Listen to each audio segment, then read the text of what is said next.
Hello, beautiful alchemist. Welcome to Reiki Radio. I am your host, Yolanda. And today we're going to have a beautiful conversation with a very conscious content creator named Janani. So before we get into this conversation, I just want to acknowledge, because of her work, how important it is for all of us to have an awareness of and acknowledgement of mental health, our own, and also having respect and understanding, compassion for what others may be going through. And it's so interesting now. My friends and I talk about it all the time, how when we were growing up, this definitely wasn't a topic of conversation. And in fact, a lot of us in, previous generations were raised in ways to really stuff and repress our emotions, our feelings, and definitely not to acknowledge or address what may have really been going on for us. And so, interestingly, now a lot of us in this work of self-discovery and what many of us may call our journey of awakening, our spiritual path, our spiritual quest, whatever it is, in that a lot of us come into relationship with what it is that we have been holding and how these different thoughts, memories, experiences, stories have really had an impact on so many aspects of our being, whether it's how we feel, how we show up in life, different stressors and anxieties, our various triggers. We end up learning a lot.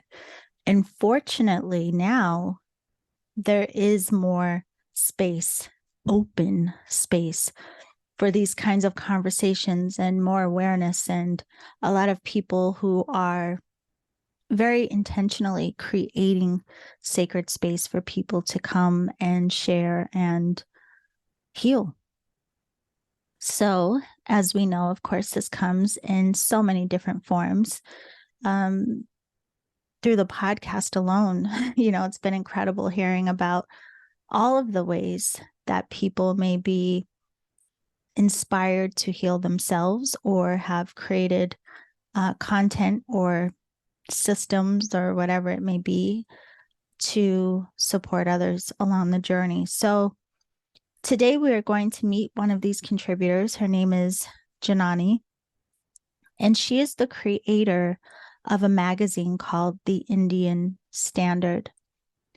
And when I read about Janani's work, what I thought was so interesting is that very specifically, her magazine highlights mental health stories to and from South Asians.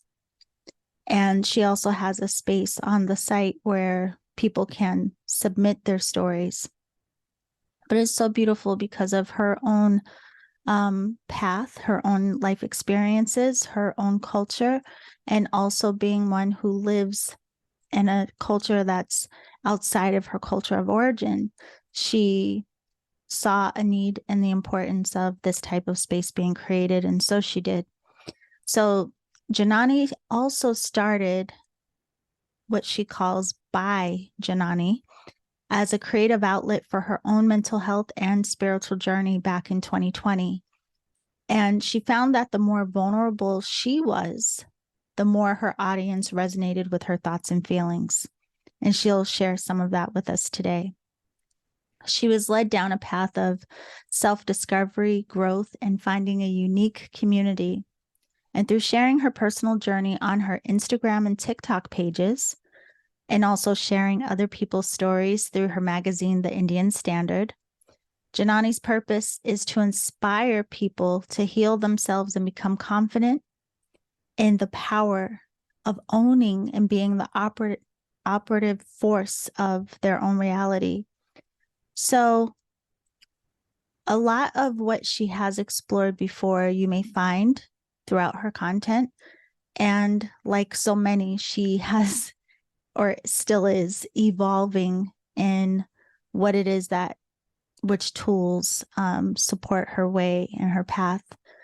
So she has tapped into various processes like subconscious reprogramming, the law of assumption, and she also includes Hinduism in her work. And Janani has created a space that allows all genders and all people to feel self-acceptance and courage, self-trust, confidence, and ultimately lead their lives with love. I can't tell you how much I enjoyed this conversation with her. But another thing I want you to know about Janani before we meet her is that not only did her work start as a space for her to share, I believe it was a blog, and then that evolved to, again, sharing on social media, and then that evolved into her creating this beautiful magazine, which you can learn more about all of her work at her website, which is byjanani.com. The link is below, of course. But this has also evolved into now she is creating a series of documentaries that accompany her magazine. And so the first one has been published and it is available to view on her website as well. It's called Senseless. And I really recommend that you check that out. It was very good. So I'm sure that something in here in this conversation will inspire you, that you will relate to it. And again, if you want to learn more about Janani and her work, be sure to visit her website byjanani.com.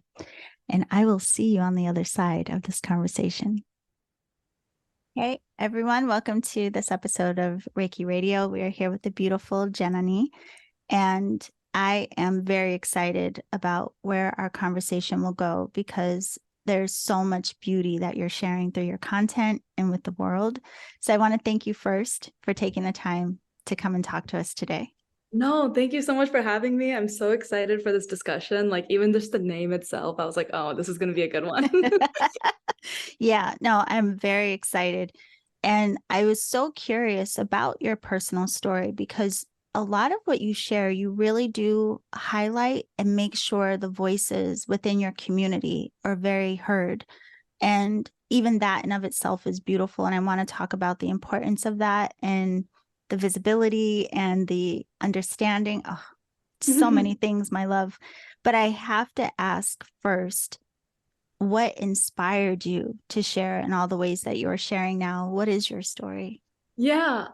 So I got like diagnosed with depression pretty young. And I've always been like kind of a lonely kid. Like it was just, I think like a lot of people in our space can kind of resonate with that. Like where it's like, you grew up kind of isolated or like kind of a different person, like from the crowd or the masses. And you're just like, what's wrong with me? And so I just kind of always was like a really creative person. Like I would host like my friend and I would make bracelets and like we would like put them everywhere. I would sell bows at school. I just was like a born entrepreneur or like born like something like where I knew that I was going to like be the business owner of something. And so just me being a little bit different and then not knowing how to process it, not really feeling like I had the community to talk to, it all led to like a pretty dark space.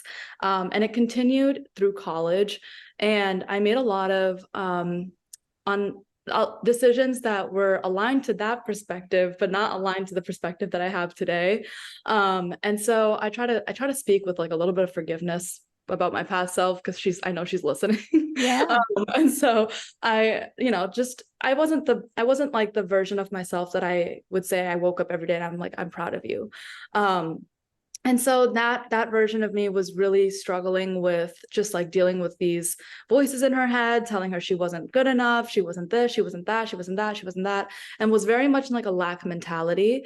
And then once I left college, it was 2020 when I graduated from Indiana University, and it was COVID, obviously, so we got sent home from school in March. And I had a lot more time to myself. And I had a blog that I was writing on for a while up until that point. And I just like started writing about this toxic relationship that I was in college. And once I posted on my story. And that's something that I never really did. Like I would never like post a blog. I would always have that blog like very private for myself. Like Tumblr, all of that was like very private and like kind of my diary. But for some reason, I felt like I wanted to post it on my story.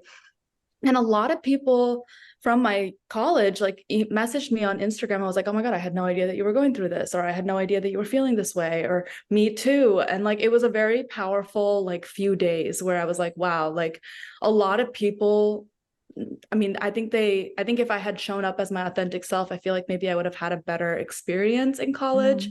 And so I kind of had a lot of like respect for the people who came forward, and those were the people that I really wasn't expecting. Like those were the people that I felt like were part of my problem at the time. And so to hear from them and say like, hey, like I didn't know you were struggling, thank you for sharing this, I was like, okay, wow. And so then it just kind of continued. Like I was just post about my story and like my experience and my mental health and like what I was dealing with on a day-to-day basis, because I felt like no one was talking about the day-to-day. Like everything was all about like, oh, I went through this and this is how I healed. And like I wanted to know like what was going on in between. There's like that part where like it's ugly and it's not the most glamorous. And so I wanted to show that. And I just started doing that. And then like I think it was like June of that year, June 21st. I know that exact date. I don't know why I'm pretending like I don't. It was June 21st, 2020, where I was like, I called my boyfriend, now husband, on the phone, and I was like, hey, I'm gonna start a magazine. And he was like, what do you mean? Why? How? And I was like, it's going to be a part of it's going to be like a blog extension, but the blog is not giving me what I wanted to give.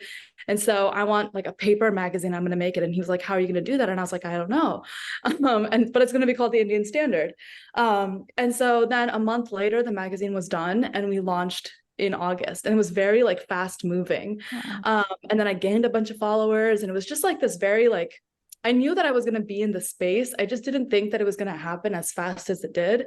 And then now we're at the point where like the followers and those kinds of things are not as like, are not the metrics that I use to talk about my success or anything. But it was definitely very alarming to just be like, okay, wow, like people care about mental health, people care about spirituality, people care about religion. And to find that community was so powerful for me. Wow, that's incredible, especially because, you know, a lot of times people have some kind of inspiration, but will talk themselves out of it because it doesn't make sense, or how would I really get this done? I love that you were like, I don't know, but we're going to do it anyway. I have to ask you this because I think this comes up for a lot of people when you spoke about the other version of yourself, how you would wake up and sometimes feel like I'm not good enough, and the stories that we can create. And a lot of times we will look at people and think like their life is perfect. Like they have great family, they have cute clothes, like whatever the things we would judge or assume that people should be happy, right? So I just wanted to ask you, in your experience at that time, was it the expectation you were putting on yourself? Did you not want to disappoint people? Like what were you judging yourself against, or, you know, what were you holding yourself to? That's a really good question. I think in college, I look back and I'm like, I wanted to be an investment banker. Like that was my dream, like in college. And it was the people that I had surrounded myself with. Not to say that they were bad people by any means. It was just more like the goals that they had. Great. Like I had such a, I've always been a very like open person, I would say. And when you're an open person, I feel like you just have like this large funnel, and like you just like accept everyone's feedback. And so like, and it makes you a very like sensitive person in a good way, because you're able to like understand other people a little bit better. Maybe you're able to like communicate with them easier, but then it also makes you really susceptible to like negativity in a sense. Like you just kind of like internalize everything, and I take everything personally, and like I've always been that way. And so I think I was just really easily influenced back then. And I didn't really like stand in my truth. Like I always knew that I wanted to be in like the creative industry, but I think because I was surrounded by a bunch of brown people who were really, really aggressive in finance, really, really aggressive in finding that job, getting that job, get that security, get that stable job. And it was like very much like a structure of my business school. I think, yes, I was really deeply influenced by my community. I was deeply influenced by the way that like, I didn't think that I was I didn't think I was matching up to my parents' expectations. I knew I wasn't, that's the thing. Cause like now I feel like I am, even though I'm not doing the career that they probably, well, yeah, I'm in a way, but like I'm not going on the path that they expected me to go Right. on. But I think that they're more proud of me now, just in the way that I communicate with them, and I respect them a lot more. But back then, because I was like fighting literally everybody, like constantly, I wasn't really like allowing people to respect me either, like there wasn't any self-respect that I had because I wasn't really backing my own decisions. And I think like I was just making like a lot of decisions based on like what other people were doing and what I thought my parents wanted me to do without communicating, hey, this isn't working for me. Like I didn't even have like the perception to say this isn't working for me. Like I couldn't even put those into words. Because I didn't know that it wasn't working. I just knew that I was different and I just accepted it like that. But I didn't actually like process like, oh, there's another option here. Like there's other things that you could do. Like there's other things that you're good at. But I just kept putting like a square into a circle year after year after year after year after year for like 10 years straight. And so then once COVID hit, I was like, oh, I'm listening to everybody else. Like I'm putting myself on the standard of like a brown man, like, or not even a girl, but a brown man. I want to be the brown man that's good at investment banking for whatever reason. And because I felt like I wasn't at that level of masculinity or femininity or whatever the case may be, that balance wasn't there. I was like, oh, I must just not be smart. or I must not just be intelligent. Maybe I'm not hardworking. And then that's the spiral that I would go into.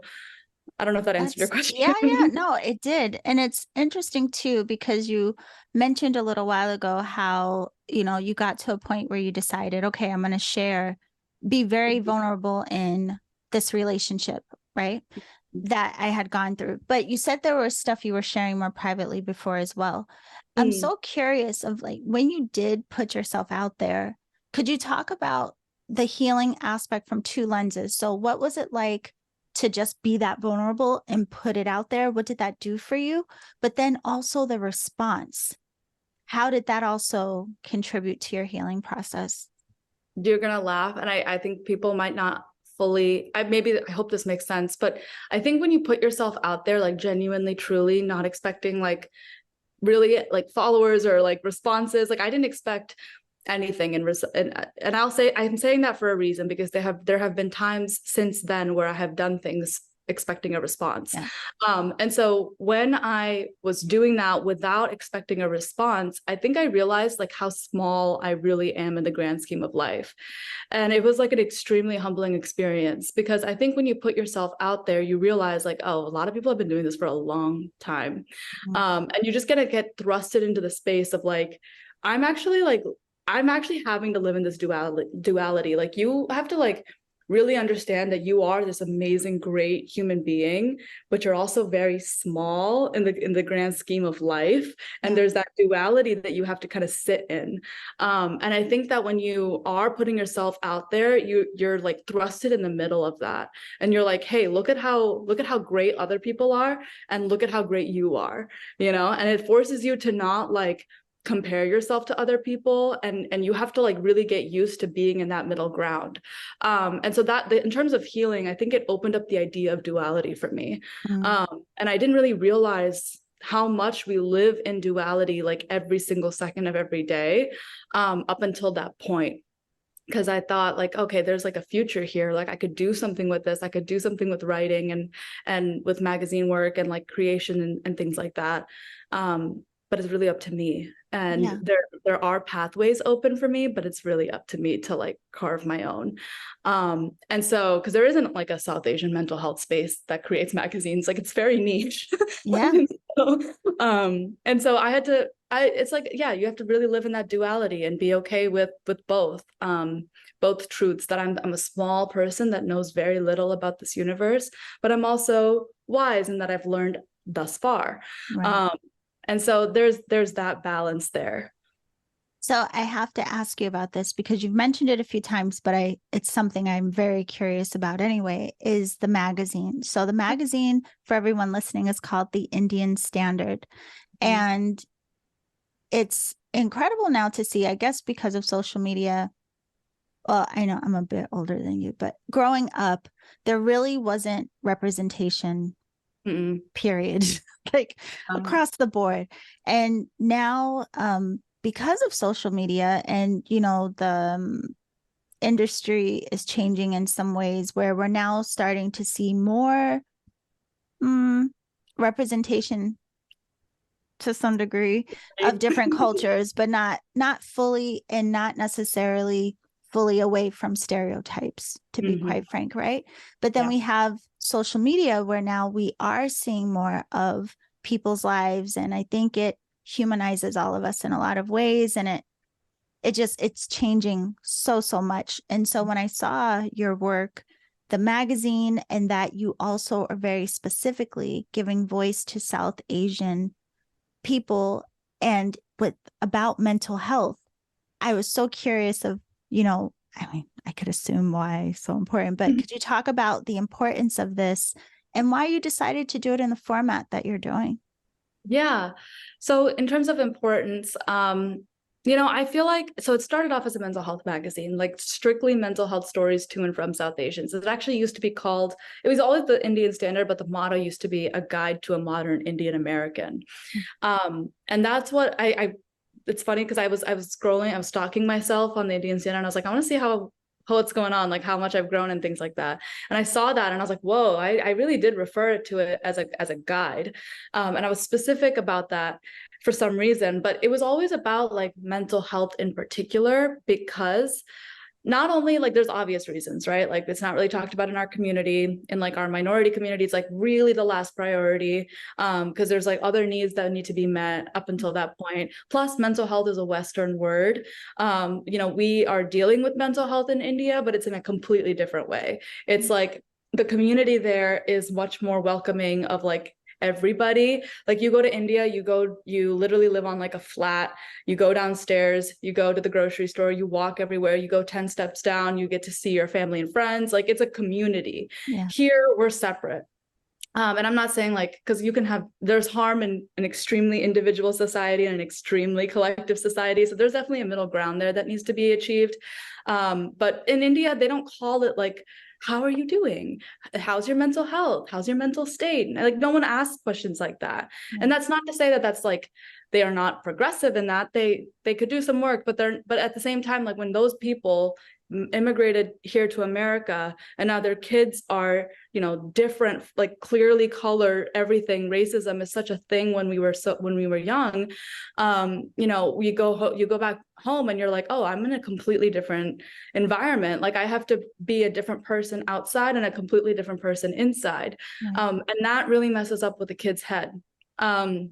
And it messed up my head. It messed up a lot of our friends' heads. Like we all got bullied to a point where it changed us like completely.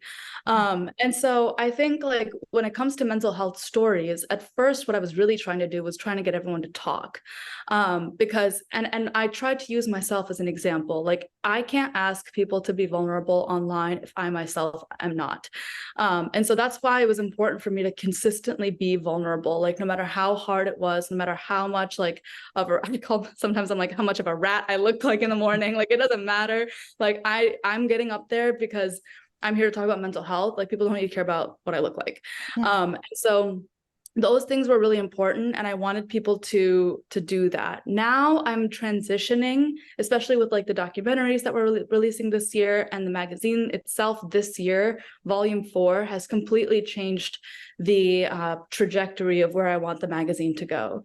Now I want to educate people about our roots when it comes to spirituality and religion, the spiritual texts that we have, the religious texts that we have, and bring it back to education. Because I think that the more you surrender to knowledge, the more you realize, like, I know X% of Hinduism or Buddhism, whatever the case may be. I know X% of the religion that my parents taught me. And, it's important. We're born into this family for a reason. Like, we've got to follow our heritage, our ancestry. And I want to inspire people to go back to their parents and ask them that. And if it's not their parents, ask someone in their family. If it's not their family, ask one of the elders in your community. Like, go back and find somebody to teach you something. And that's what I really want to encourage. because I think it's important not only for future generations, but for our internal healing to feel like we have something to rely on. So much of our lives these days are individual. If you want me to pause, I can do that before I go. Well, it's really interesting because this has been a theme I've heard from so many people of color, various cultural backgrounds, but there is this obvious, it feels like a return to the roots, return to lineage, but it feels like such a matter of importance for people to really feel that sense of connection. And interestingly, it's also what is bringing people together, this desire to learn and reconnect and understand and re-embrace the self. I think a lot of people don't necessarily, if it hasn't been their experience, understand just how traumatic it can be to grow up in a culture that is not necessarily your own. And while people may think they're nice, there are still so many ways that your differences pointed out, and that you, in a lot of ways, have to pretend, I guess, that you feel normal or you've acclimated, or just all of these layers. And so there is a lot that ends up being internalized. And so a lot of this isn't understood. So it's interesting that you bring this up, and it makes me think of in your documentary, which is called Seamless, and everyone, you should watch it. You can watch it from our website. But one of the people in the documentary, he said it felt like he was a character in other people's stories. And he was saying that because of the lack of representation in the environment he grew up in. And it really struck me. I was like, wow, this work that she's doing, like, even though I'm sure it's you watch and listen to what you share and what you give people space to share. And I couldn't help but wonder if she really understands how impactful this is, what she's doing, how important it is, what she's doing. So I want to transition into that a little bit, my love, because of the magazine, now you have these documentaries that just keep creating, keep going bigger. It's beautiful. So the one that I saw is called Seamless. Is this the first of a series? Yeah. So Senseless is so this is the first year that we're actually like executing on the vision. The magazine used to be like every month. And I actually work a 9-to-5 job as well. I work in banking. It's funny. That's why it's funny, the previous story. But I work in banking. And I have always, like, I started my job August of 2020. So I've always had my platforms, and I've always had my 9-to-5 job. And I've worked the same 9-to-5 job for the past 3 years. And so I've always had both. So when people ask me, like, how do you do both? I'm like, I don't know any different. Like, it would be weird if I didn't have one or the other. And so I've always had both.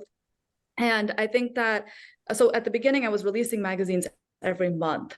And that was insane. It was way too much for me. I think I got overconfident because I had that June, July, right, where I wasn't working. And so I was able to make that magazine in a month. And I was like, okay, it took you a month to do this. Why can't I take a month every other month? And I didn't account for the fact that there's stuff that happens in life that prevents you from things so I've learned a lot over the last couple of years to create space in my creativity and like schedule things in a way. And I say this like I like to use my like masculine energy. That's the way that I think about it, to schedule my life and to plan for things and to be very organized and to create structure so that I can give myself the ability to flow within that structure. And I feel very balanced when I do that because I'm able to like rely on someone else or myself, my past self, to tell me what to do in that moment. And then I can just flow. And so that's kind of what I've been doing. And that opened up the gateway of the documentary, because I was sitting there and I was like, I should make a documentary. And it was like, it just came to my brain. And I remember sitting in my Philly apartment like 2 years ago. And I was like, I turned on Netflix and I was like, I'm going to have one of those. My documentary is going to be there one day. And I just had it in my head that that's what I was going to do. And then a couple years later, I mean, like literally February of this year, when we put that together, it was like it was a moment for me to be like, okay, this is possible. Like, it's important for you to keep dreaming. So we just shot and filmed our second documentary last weekend. Wow. We're going to shoot and film and do everything for the magazine and the documentary on August or October 7th and 8th for the third issue. So there's going to be 3 installments this year. It's always summer solstice, autumnal equinox, and then winter solstice, to kind of give my astrology roots a little nod. And so those 3 issues are going to be the thing every year now, and that's the new structure that we're following. And I say we because I do have a production team now, which is really exciting. But the actual magazine itself, I put it together 100% on my own. Wow. And then the documentary I edit with my videographer. So it's like, it's crazy. I mean, I wanted to bring an element to the whole, I guess, firm, I guess. That I couldn't do in the magazine, because in a magazine you read, you process, that's well and good. A documentary, you've got sound, you've got lighting, you can tell a story in a much deeper way, and I can push my theme a little bit harder with duty, and with the next one's going to be devotion, and then the next one's going to be destruction. Like, I can push that theme further and further and further in a way that I might not be able to do in the magazine. Yeah, it's interesting. And just to correct, so everyone knows, it's called Senseless. I think I said seamless, but it's Senseless. And I was going to ask you about duty, because that's something I've seen and heard throughout your content that you create. And I was like, well, what's her duty? Because you asked everyone in the documentary. So I do want to touch on that with you. But so the way that you're doing it then, is there going to be a documentary that corresponds with the magazine? So there'll be like a dual, like a partnered release each time. That is amazing. That's really amazing. Yeah. And so I wanted to ask you about this too. We're going to get back to the documentaries and magazine, because I want everyone to know how they can access both. But in your own journey, you started out sharing different philosophies and things that you may have been practicing. Was that to support your mental health? And then now, how has and why has the transition come to return to the roots, as you say? Because you spoke a little bit about that, but can you talk about where that transition happened for you? Sure. So I grew up in a very, very traditional religious household. And when I say that, I know a lot of the first thought is like, oh, oppression, oh, religious oppression. And that actually was not my experience at all. Yeah. My dad, like, we have a lot of things in our culture where it says, like, you can't pray on your period. You can't do this on your period. You can't do this as a woman. You can't do this as a woman. My dad never put that on me, not even for a day. Never made me feel less than for being a girl. And I don't think that that's a common experience in an Indian household, especially in an Indian traditional religious household. My dad was the leader of our temple for about like 15 years. And like, so for him to not put that on me, I respect now, because I can see how, like, he could have totally went in the opposite direction, like a lot of my friends unfortunately had to go through. And so there was never like there was a transition in terms of like how I studied the material. But there wasn't one that necessarily, let me backtrack. So when I was in college, I think I lost touch to my spirituality in like my practice sense. Yeah.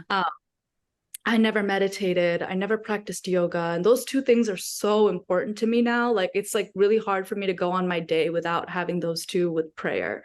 And so those are very important. And I didn't have that for a long time. Like, I didn't have like a grounded practice, because my dad and my mom, they never really taught me to have a practice. They told me pray every single day and do this, but they never were like, oh, sit down and meditate or go practice yoga. They're not those types of spiritual people.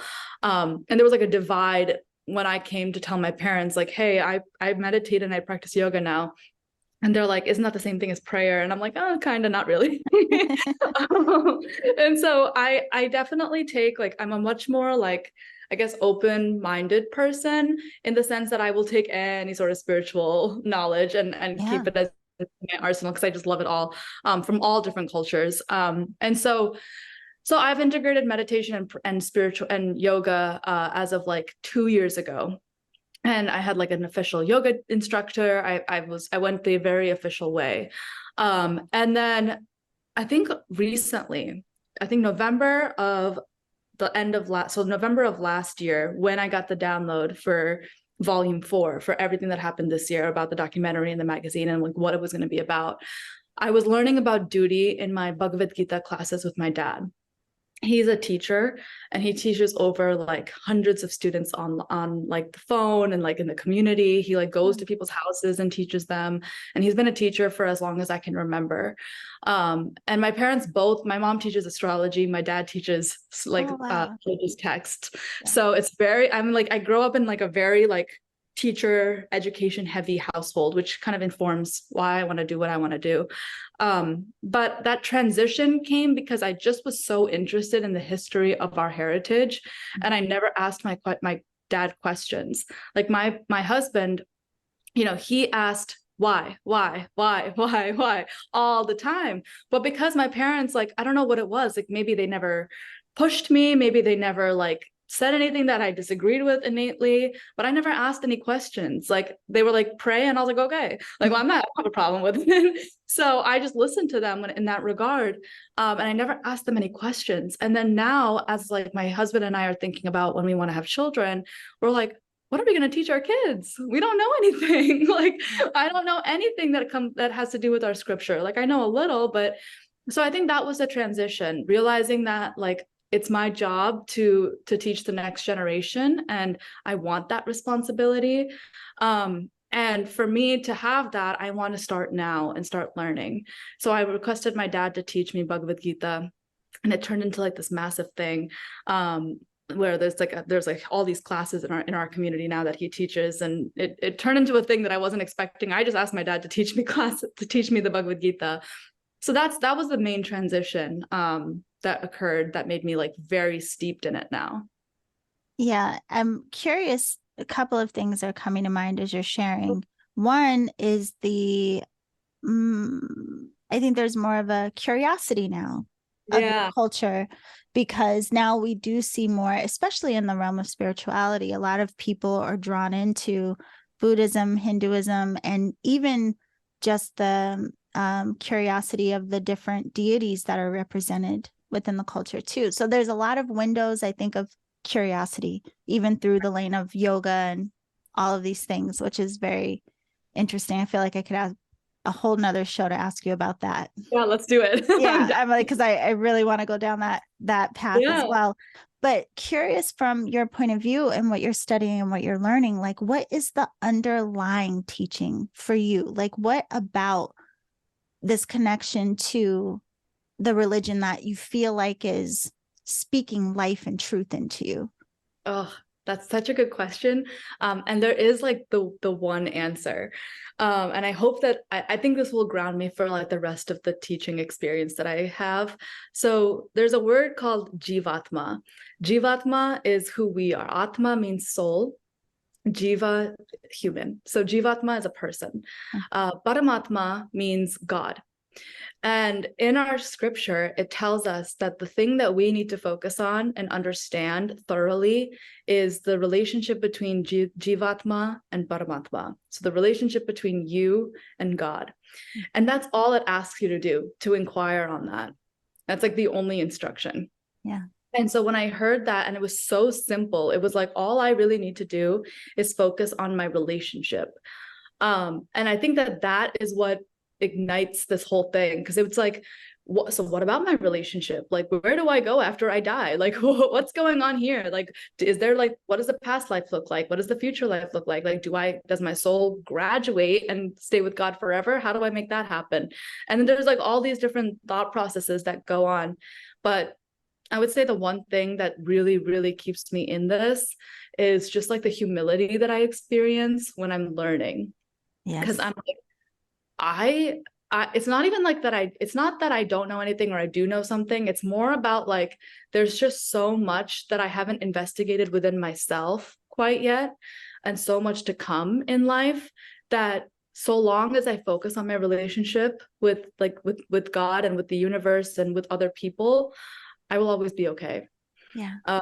And focusing on that relationship means so much to me now that it has changed my lifestyle habits.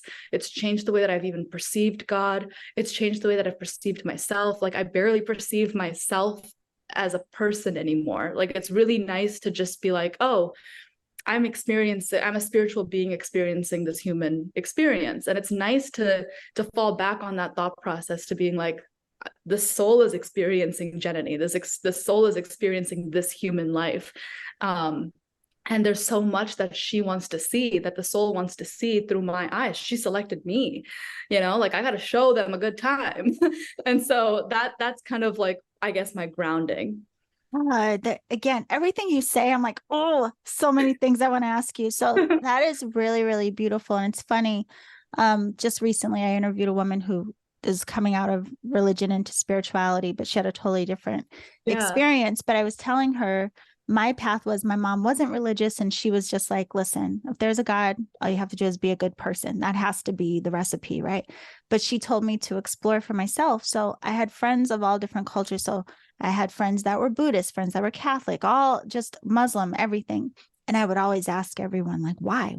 I'm more like your husband, right? Like, why? Well, why do you believe that? And why? And why? And so it led me to that thought exactly. Like, I need to figure out who God is for myself, because you all seem confused. Everybody's saying different things. And yeah. And so that really was always the goal for me, to really, truly understand that. And it has been what has led me in this work as well. Wow. You remind me of in the study of alchemy, there's a Latin phrase called ora et labora, which means pray and work. But it's basically to say, like, don't try to function in life or your day to day without bringing in or recognizing that connection to God or spirit or, universe, whatever you want to call. So it's really, really beautiful. Ooh, that's exciting. That's exciting that you kind of thought that too, without really having like the same path. Like that kind of rings to that validates like, this is true then, right? Like if we're all kind of coming, or a lot of us are coming to the same conclusion, but our paths are different. Like how cool is that? Where we can come to like a truth where, okay, your relationship with the universe and spirit and God is what matters most, right? Like your action and inaction is going to take you where it's going to take you, right? Right. But the less control we have and the more we focus on our relationship, meaning like our thoughts, our feelings, like our connection to everything around us, like how cool is that we both came to the same. Incredible. Yeah, that's the stuff that gets me so excited. That's why I want to have like 10 conversations with you. But I have to ask you this, because what you said made me wonder about this too, because a lot of people tend to think, or feel anyway, that their quest for truth and spirituality and going into those meditative spaces, it's almost depressing to them to then have to reconnect with, the day-to-day life and these things. And listening to you, it sounds like you do a good job of like not separating the two. Like you are in this recognition of living in that expression of reverence and gratitude for the divine. Yeah. And just at least having the awareness of it. Right. So I wanted to ask you, how do you do that? Like, do you pray throughout the day? Like, what do you do to keep that kind of balanced? Yeah. I mean, in Hinduism, Paramatma is Lord Vishnu for me. And so Lord Vishnu, our entire world, when he inhales, he takes in the entire world. When he exhales, our world is created. So time functions very differently up there and down there. And like the seventh dimension, he's sitting there, he's still exhaling while we're talking. When you think about it like that, because like when you inhale, the entire world goes back within him. When he exhales, he's creating the entire world. So our world that we're living in is his exhale. So you just got to breathe. I think like that to me was the lesson. Like when I realized like our breath is like that life force, right? It connects the outside world with our inside world. We learn that in yoga a lot, and it's really reinforced, like breathe, breathe, breathe, breathe, breathe. And that was the hardest thing for me to understand. Like, when I was watching this movie, it was called Arrival. I don't know if you've seen it. No. It's really, really good. You should watch it. It's about this language professor who's communicating with like different dimensional figures. And she like explains that like a lot of our world is about that movie, and also the Lucy movie with Scarlett Johansson. Oh, I cried when I saw Lucy the Lucy was first time. crazy. Yeah. Lucy, in that movie, she says, people are so concerned with having instead of being. Mhm. And I've struggled with that sentiment so much. Like, I just could not I still like have trouble with it. Like, what does that even mean? Like, be, right? And like, to me, like, when you understand being, I think you understand your relationship with God. So, like, tangible things that I do, you know, when I'm sitting, like, I'm sitting down on my ground right now, like, I imagine my pelvis to the floor. Like, I'm focusing on my pelvis on the ground. I'm focusing on all like the points where my body is touching the ground. And so just I'm trying to be very cognizant about like my body. Mhm. And then my breath is really important because I do pray all day. I'm thinking about him all the time. At least I try to, because when you try to say his name in your own head, it takes longer to say it in your head than it does out loud. Like out loud, we talk and talk and talk and talk and talk. In our head, it takes a long time because you get distracted. You Yeah. think about other things, or like other stuff comes up, or work, your boss emails you, or your mom texts you, or like there's all these things. And so I really try to maintain this meditative state within me. I'm not perfect by any means. Like I'm still like just learning how to integrate it, but it's been really helping. Like just focusing on different points of my body, touching different things, witnessing different things, and trying to be that observer a little bit more is hopefully going to get me into the path of being instead of observe or having. So that's my like, I think, priority at the moment. Yeah, it's interesting you say that because it's been, again, like one of the things I've been trying to experience because I know a lot of this, we wouldn't even be able to articulate it once we actually experience it anyway. Right. And I meditate. I always say if I could only do one thing, meditation would be it. I fell in love with it and I every day I have to meditate. But it's funny you said because there was this it's been I think 20 days now. I told myself I'm going to do this 30-day challenge. And I just wanted I had to make it as a challenge for myself so that I would stick to it. So I would really do it every day. And I was like, I'm going to concentrate on knowing, being in my awareness about something, like something in particular every day. That was my intent. And then as I sat in meditation, something was shifting like, no, just know your essence, like just know your being, right?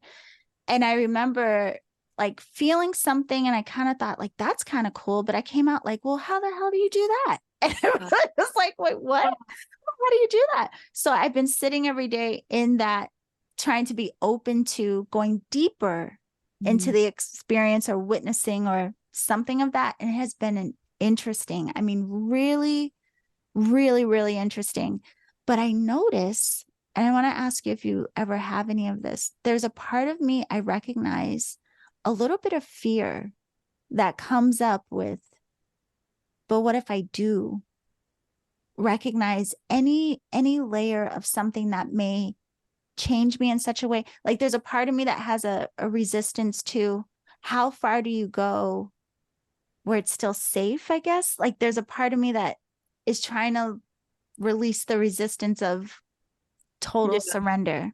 Yeah, I get that. I think like I don't really like, I guess I don't know my limit quite yet. Like I don't know exactly where I haven't gone. Yeah, yeah. But I do think that there is that like, because I feel like when you go into these, okay, there's so much to it, right? Yeah. Like when you make these changes and you're like, I'm going to meditate, right? Then there's like a lifestyle changes that happen around it.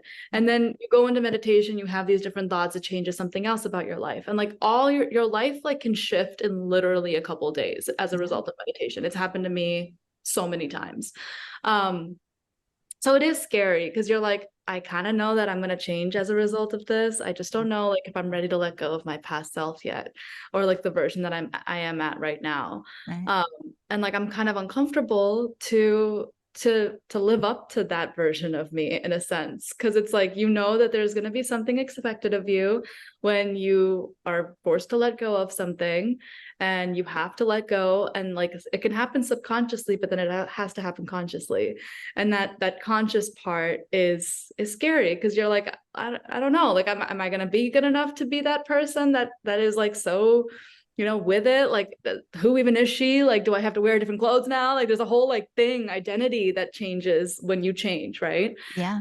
I totally recognize and feel that, like I go through that like daily. Yeah, like. it's funny because when you're saying that now, it reminds me of something I saw you shared, a post that you shared about, because as you're saying, I'm like, well, this is an interesting part of the practice too, right? The resistance to this particular fear that I wouldn't have recognized had I not, Right. whatever, been in that space. But you said, this is different, but you said one of your yoga teachers told you, I think maybe you had been falling out of the practice, but they told you Yep. that was part of the practice too. And I thought that was such an incredible teaching, because we get very hard on ourselves. It's funny, like there's a lot of effort of, and a lot of just judgment, I guess. I don't even know what we think it's supposed to be, but Right. a lot of us were like, you know, we want to practice well or do it Yeah. right, or, you know, kind of measure it to the way we would measure all the other things in life. And I mean, you really can't, but I thought that was such a powerful statement. So I wanted to ask you about that and how that really translated for you. And did it give you any kind of softening or permission? Yeah, I was going to use the word permission, because it definitely did. I think like it's so like, I think everything has been so different for me lately. I don't even like, I know what video you're talking about. So like, it's just crazy to like hear those words and like kind of hear it in this moment too. Cause I'm like, wow, I think I needed to hear that.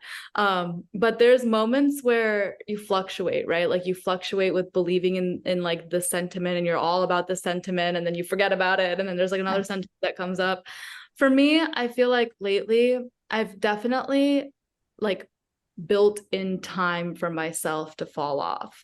Like I kind of, and not in like a way where like I'm not going to be good enough in this time of my life. Like even that's crazy, right? Yeah. That's our thought process.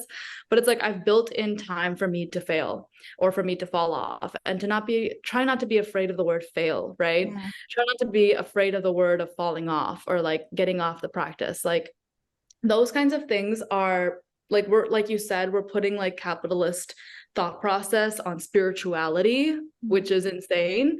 And then we're trying to like quantify how spiritual we are by like the time that we meditate or the amount we do it. I don't even know what, I know each of us look at it differently.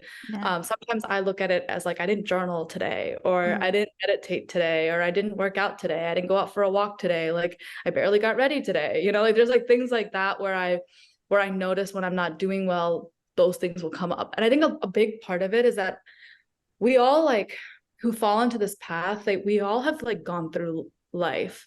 Yeah. You know, we've gone through some stuff. And I think a part of us is also afraid of being back at that place. Because this has like helped us in so many different ways, that I think a part of me is also afraid of like, I don't want to be depressed again. I don't want to like not be able to get up again. And this saved me. So I have to keep up with it. Otherwise I'm going to fall back. And it's like, well, okay, so you spend a week in bed, and so that's okay. Like it's fine. You take a week off of work. Who cares? Like, you know, you gotta like, I think it's just this pressure of the outside world to perform. And it's changing the way that we're looking at religion, and it's changing the way that we look at spirituality, which is so dangerous. Like we're losing that connection to the divine every single day within ourselves. And this time period is not helping that. It's like we have to rely on other people who care about these things to do that, because our infrastructure in society is not helping. Yeah. And I have to ask you this too, because I mean, you've shared so many good points today. I'm sure people are like, I have to listen to this again and take notes and, you know, making so many thought bubbles go off. I wanted to ask you, because we're almost out of time, with the magazine and now with the documentaries, they're just so beautiful. I have to tell everyone, make sure you go and see her work. It's incredible. But what do you hope people get from this? Thank you for asking me that. I hope that people, feel like they can be vulnerable within themselves first. I think like I have some really brave people who come into the magazine and start telling me everything that went on in their life. And I love that we can do that and we can do that for each other. I hope that one day everyone can feel like they can talk to their parents and say, I'm struggling today. And then I also hope that everybody has this like curiosity to learn, and curiosity to create. I want everyone to be a student forever. And I want people to feel like they can create forever. And I want people to feel like they can be vulnerable forever. Those are some really like those goals would have if I had somebody tell me like you're allowed to be vulnerable, you're allowed to be creative, and you're allowed to learn forever, you don't have to know everything today. I think that would have unlocked a lot for me, had I learned that when I was younger. So I want kids to feel that way, and I want adults to feel that way, and I just want us to kind of align on that. It's funny to hear you say that because I wanted to ask you, like, one, I love the idea of being a student forever because that's my goal too. I have to stop buying books. I literally have nowhere else to put them. It's become really problematic. But just looking at all that you do and reading some of your story and what you share, I'm like, she's a creator. I mean, it's interesting. Even just hearing how you're like, yeah, I had the inspiration to do this, so I did it. And then I woke up and I was like, you know what? I think I'm going to do that. And so I did it. It's amazing to hear it because, again, a lot of people will have ideas but don't follow the inspiration. So I was wondering, was it because these are people that you know, or did you select artists and creatives intentionally for the documentary? Because I was like, wow, everyone's an artist in some form. Yeah. Yeah. Did you hand select them? Yeah. So the way that it works, I come up with the theme for each issue. In this one, I kind of talk about it on the BTS video, but basically I like had this download for like what this volume should be, like this whole, when I say download, I mean like just like a random thought process that comes into my brain and it makes me feel like I'm like not in my body. And so I had this thought process of like, this is what people need to hear for volume 4. And I feel like God just kind of like wrote down what each issue had to be this year. And I'm like not even sugarcoating it. That's exactly what happened, and it happened in the shower. And so I'm like writing in the steam on the shower door on like what my ideas are. So for the first issue, it was about what brings us together. On a surface level, the things that bring us together in our culture are art, movies, music, like the things on a surface, like food, like the things that like are culturally helpful to bring us together. The second issue is about what holds us up. So our traditions, our foundations, our ancestry, the stories of our past, we call them yugams or time periods. So the past and all of like what holds us up as a society and what holds us, each of us up as a human. And so it's a huge, heavy focus on the devotion aspect. The third issue is about what divides us. So what separates us: racism, colorism, sexism, the unfair treatment in the whole textile industry. Just like there's a lot that goes on like what, like all the corruption and the greed of our time period that we haven't seen in previous time periods. Yeah. And so each of these 3 issues are uncovering that. And so I've picked people that emulate the thing that I'm trying to explain.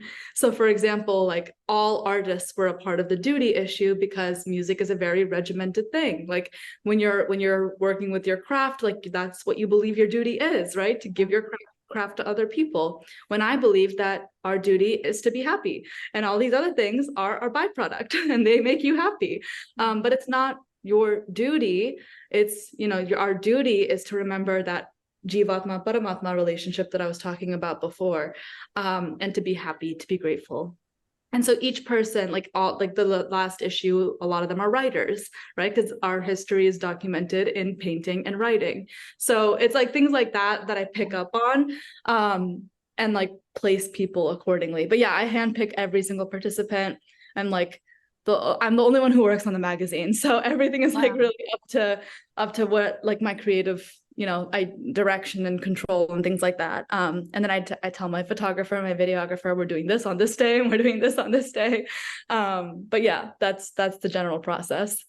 That's incredible. And I was looking too, because I saw that the one that I saw, it had the title Jupiter, but you mentioned your astrology background too. I was like, that's interesting. Yeah. Yeah. Yeah. So I was going to ask you your duty, although I guess you kind of said it. So I will kind of reframe it in that. What do you think is your duty as a, like allowing the divine to work through you, your duty here out in what it is you are contributing? So I think it's important for me to consistently be, and I go back to the same thought process, but just consistently be a student. The more that I learn, the more I can impart, right? Like I can't teach people if I'm not myself healthy, happy, learning, you know, being a good person just within my own body. Yes. So it's really important for me to be good to this body that was given to me, you know, because it's not mine. And so I try to take like a little bit of a detachment to myself and just say like, it's not about me. It's about, you know, what needs to happen through me. And that allows me to understand this whole world a little bit better. And so I would say my duty is to always remember that connection and to be grateful for the process, right? Like not every day is going to look like sunshine and rainbows. Yeah. Or the days when you're on your spiritual journey, it actually looks the opposite.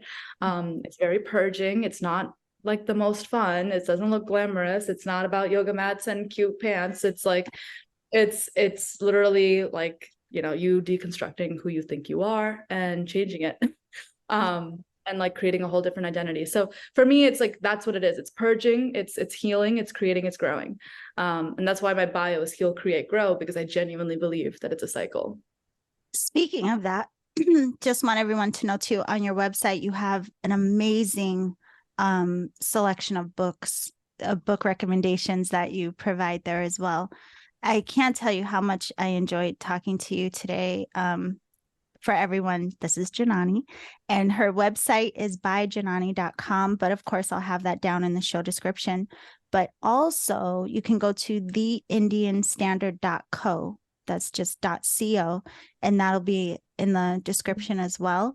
You have got to see her work and see everything that she is sharing. It is very inspiring.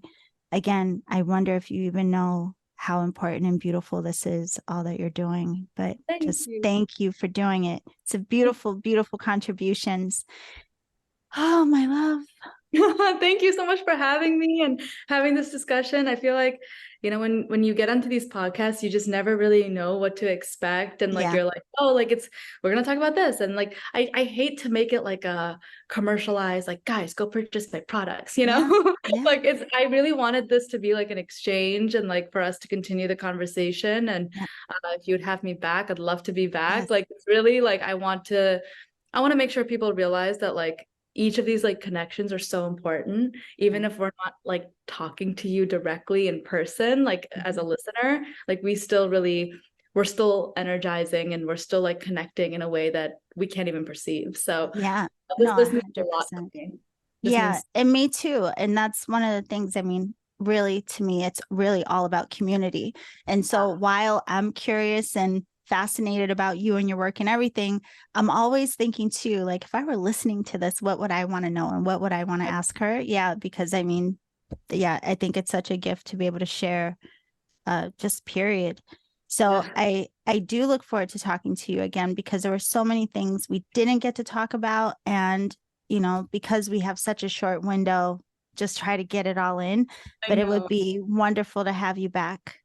Yes, I would love to. And thank you so much for having me. Like I can't tell what this conversation meant to me. So thank you. Thank you.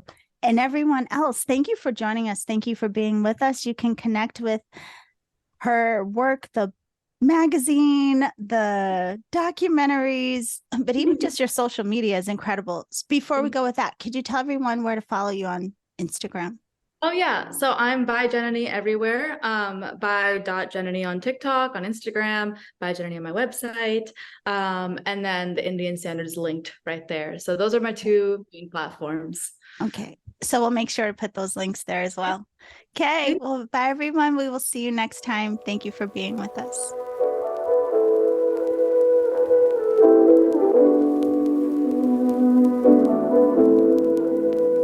Okay, beautiful alchemist. I first of all want to thank Janani again for coming and having this conversation today.